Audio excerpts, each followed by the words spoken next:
जब 5 क्लास से हम लोग एग्जाम दिए ना, तो वैसे 6 क्लास जब उठे तो मेरा रोल नंबर 1 ही आ गया। तो ऐसे मतलब 1 2 करके मेरा 9 क्लास हो गया। 9 क्लास होने के बाद हम लोग का जो हॉस्टल में था ना, जो 9 10 था, और लोग स्टूडेंट लोग बाहर में पढ़ाई करने जाते थे।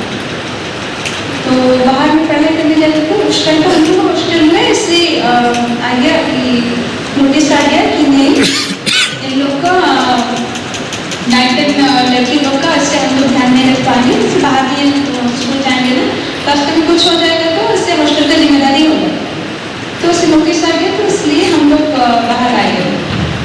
मुझे मम्मी पापा ऐसे बोले कि नहीं, उसको वहाँ पे तो नहीं रुकने देंगे, फिर बाहर में यहाँ पे हम लोग तो घर के पास ही पढ़ते।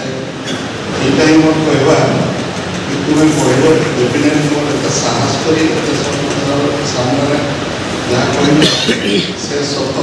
तो ये जो कहल से गोटे पचारि बेसी लंबा साध्य देव ये तुम भाया यंग जेनेरेशन अच्छा खाली ये सब पॉजिटिव नेगेटिव गोटे से किसी शिखिले तो ये ज्ञान पाइले तो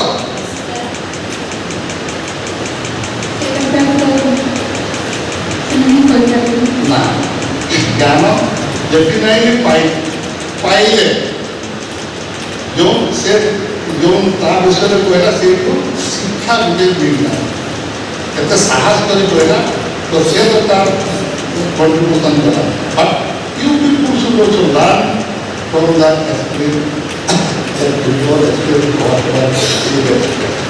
बुझल तो यंग जेनेरेशन स्ट्रगल करवा ही जे स्ट्रगल करे से इन बड़ छिड़ा जे स्ट्रगल न कर पाला से निरंतर नहीं हो से चलवा टाइम। अच्छा आउट स्टार्स सांताली हिंदी ये तो से पहले से झारखंड में लगी बिहार में पता स्टार्स मेडिकल गेम्स से समान का प्रोफेशन जानती ये पता नहीं किंतु ये ओडिशा रे कौन फेस कर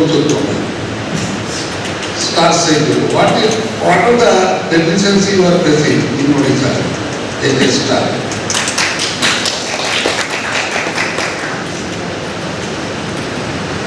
सरी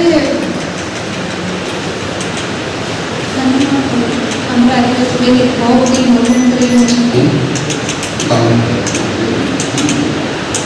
आदिवासी जो लैंड मैंने जो इंडस्ट्री में अच्छी मोटे आदिवासी तो मुझे आदिवासी इंडस्ट्री अच्छी। तो ओडिशा रे